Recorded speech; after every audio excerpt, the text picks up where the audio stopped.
જો હું અહીંયા મને સેવા કરવાનો મોકો મળશે તો મારું પ્રથમ કાર્ય આ તાલુકાને સરસ્વતીનું ધામ બનાવવાનું રહેશે. એટલે આ વિસ્તારમાં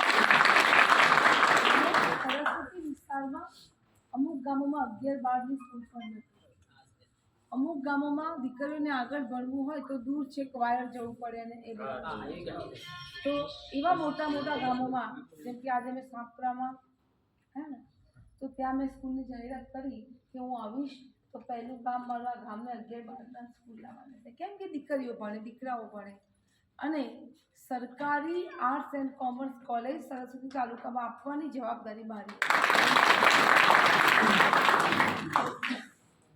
તમે પાટણમાં કીધું, હું ત્યાં એટલા માટે કહીને આવી કે કોલેજ કેમ્પસમાં જ ત્યાં દીકરીઓને બહાર જવું ના પડે અને પરિવારની ચિંતા ના થાય.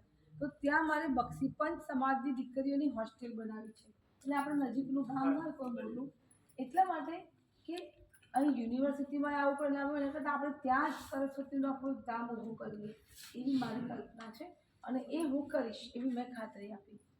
પાણીના સિંચાઈના પ્રશ્ન, ગામમાં તળાવના પાણી ભરાવાના પ્રશ્ન છે, તો એમાં પણ હવે પાઇપલાઇન જે છે નરેન્દ્ર મોદી સાહેબે 1500 કરોડની ગ્રાન્ટ ફાળવી છે અને એમાંથી સરસ્વતી તાલુકાના તમામ ગામમાં પાણી 12 માસ રહેશે એ પ્રકારની યોજના કેન્દ્ર સરકારની લાગુ થઈ ગઈ છે. એટલે કદાચ એકાદ વર્ષમાં હવે આપણે ગામના દરેક તળાવમાં પાણી બી ભરાઈ જશે. રહી વાત ઠાકોર સેનાના ભાઈઓ જ્યારે એક બેન તરીકે મને મદદ કરતા હોય તો મારી આપ સૌને એટલી તો ખાતરી છે જ, કારણ કે અલ્પેશભાઈ સાથે મારી વાત થઈ હતી અને અલ્પેશભાઈ પણ મારી ચિંતા કરતા હતા એક ભાઈ તરીકે.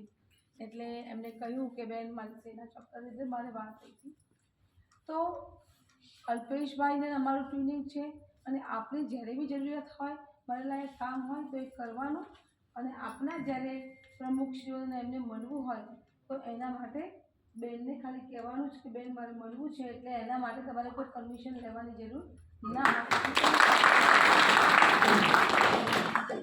અને એટલું ચોક્કસ કહીશ કે હમણાં આ છેલ્લા 2-4 દિવસમાં એમને પહેલાં એવું હતું કે બેન આયાથી ઉમેદવાર છે એટલે નહીં ચાલે એને 50,000ની લીડથી જીતીશું, આ બધું હતું. પણ મારે 50,000ની લીડથી એને હરાવવા છે. એને खबर पड़े कि कभी किसी महिला को अंडर एस्टिमेट नहीं करना चाहिए.